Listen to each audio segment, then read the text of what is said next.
We welcome in now from NBA TV, you see him on there, Rick Kamla, who hasn't been on with us for a while. Rick, Damian Lillard was your warm-up act, so I assume you're loose and ready, and you appreciate that.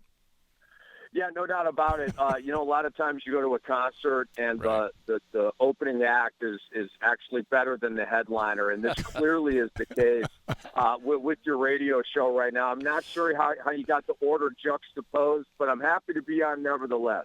Thank you, Rick. Hey, following the victory, and sometimes it takes a win, a startling win, maybe even Portland's 30-point win over Golden State, 32 a couple of nights ago. It seems like now not only did the win everybody kind of open everybody's eyes, but now you're hearing a little bit more push for Terry Stotts to get some recognition, push for Neil Olshey to get some recognition, C.J. McCollum maybe most improved, Alan Crabb in the running for sixth man, and then Dame doing what he's doing. What's the national perspective following a weekend like that for Portland?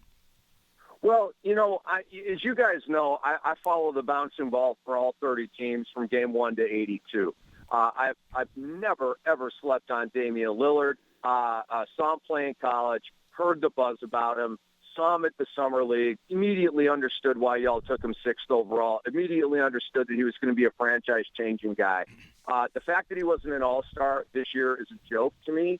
And I said as much, privately and on my radio show. I don't really go to the air on NBA TV with opinions like that. They don't want me to. But no, I mean, because it's up to, Charles and Shaq and I get it. and DZ and Bones and all those guys. It's just what it is. I stay in my lane. And but I thought LaMarcus Aldridge was not an all-star this year. He is an all-star reputation-wise, but not this year. So I thought Damian Lillard should have gotten that spot. Terry Stotts has done an unbelievable job with this team. Neil Olshey, I think, has done a good job too, but before I'm going to give him a lot of recognition, I got to see how this plays out. Damian Lillard lost in Portland, as you guys know, lost 80% of your starting lineup. So clearly Olshey has reshuffled the deck. Clearly Olshey lost LaMarcus Aldridge, and it wasn't his fault. San Antonio wooed him. But, I need to see where this thing goes. But the bottom line is Lillard and McCollum is a top 3 or 4 backcourt in the NBA, and they're real fun to watch, too. I know you are so busy doing your shows, but it used to be a big thing, your fantasy basketball. You've gotten away from that a little bit? And do you like the fact that you don't have to do that as much? Mike, great question. I'm really glad you asked that because, no, I'm serious. A lot of people, have been watching me on NBA TV, and I get stopped in airports, and people are like, "Yo, why aren't you doing fantasy anymore?" Yeah. It's just the flow of the business. We don't even have a fantasy show right now. Right. The FanDuel Fantasy Tip-Off now is morphed into 10 before tip. I really love doing fantasy. It's a very laborious task because you can't just follow 30 teams. You've got to follow 30 teams and the stats of 30 teams. So in that way, it's freed me up to do some other stuff with NBA TV. Now, I still clock the stats, but when you're grinding a fantasy show once a week or daily, as I was doing at the time, you literally know every stat on every guy every night. It's just kind of crazy how that happens. I don't need to know that right now to do my job. But love fantasy. I'm still in 4 leagues. I'm actually in a 30-team league, which is very, similarly structured to an NBA team. Like I've got Willie Cauley-Stein in my lineup. Jonathan Simmons is on my team. Walter Tavares, the 7'3" big man. The Hawks just refuse to play is on my team just in case they decide to dust him off. So I'm still deep in fantasy, just not doing it on TV. Rick, how surprising has this season been overall? I mean, the Golden State obviously has been amazing. Cleveland, I don't think it's a surprise that they're up there. But you look at the Eastern Conference, and you knew there was going to be a little bit of they're going to make up some ground. But to see how good they've become, really 1 through 8, there are some bad teams in each conference, but the East is so much improved. And then out West, there's some surprises. I mean, New Orleans, I thought, would be a team that would be not only fighting for the playoffs, but maybe home court advantage. I thought Minnesota would have come along a little better than they did. What are the big surprises to you so far this season? Well, I want to focus on a couple of underachieving teams. The Chicago Bulls are surprising to me, and I know they've been hurt, but it seems like They have an identity crisis. It seems like they're not really buying what Hoiberg is selling. They've been very weird, weirder than I thought. And in the West, the Houston Rockets. And I mean, we can point to one guy. Dwight Howard gets thrown out of games. Playing one night, not playing the next night. Turning it on, turning it off.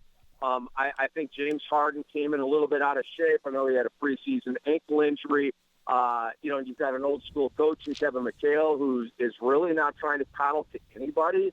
And I don't think that was a fit. I think that's why they let him go, because you can't have your two best players, not really feeling the coach. In the NBA, you just can't. Whether the coach is right, it's like the adage in business, the customer's always right. Well, in the NBA, the player's always right. So they had to get rid of McHale, so they're weird. Those have been two big surprises to me. And the Warriors, tonight they're smashing the Hawks predictably. They're going to go to 50-5. Nobody saw that, okay? Steve Kerr's wife didn't see that. Nobody saw that happening. And I think it absolutely stamps, whether they win the championship or not, that they're an all-time team. To do what they did last year, to come back and threaten the Bulls' 72-win season, it's jaw-dropping. How about, will the Sacramento Kings ever get it straightened out? What's your feeling about that team that seems to have some talent?